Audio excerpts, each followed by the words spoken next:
You wanna hear what ChatGPT wrote me when I asked it to give me the best advice for today's economy? Here's what it gave me. This is pretty interesting. It said, you're a high-level strategist, marketer, and builder. You've got AI, ghostwriting, automation in your toolkit.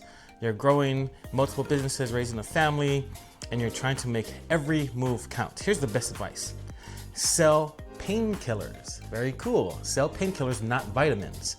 People don't want to buy nice to have. So position everything you offer as urgent. This is pretty cool. Next says lead with authority. Clients pay more when they see you as the expert. Don't pitch, publish, speak, teach. Nice. Next is go deep with fewer people. Focus on the 5 to 10 whales versus the mass. Nice. Build once, sell often. Very good, I like that. Turn what you do repeatedly into products, templates, automations, all that stuff. Stack, leverage, use automations, AI, VAs to do more with less, and be known for one thing. This is very interesting.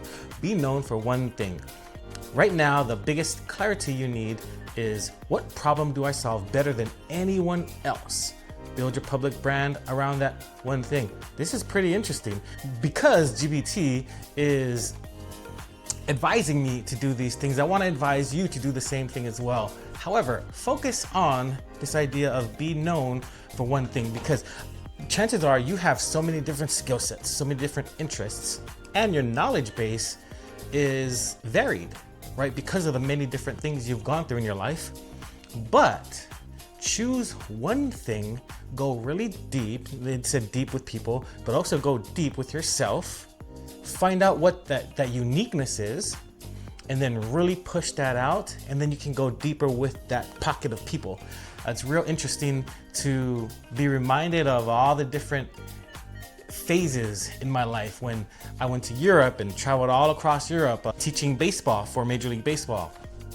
And then when I stopped playing baseball, I started to teach in the public school, and I was only focused on that.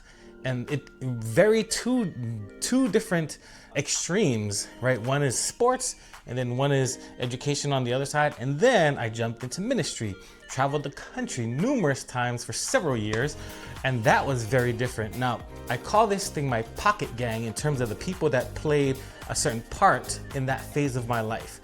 They're in that pocket, and they actually are exclusive from one another. They don't know each other, and I share stories to be relatable, but then in terms of the people, they're exclusive, right?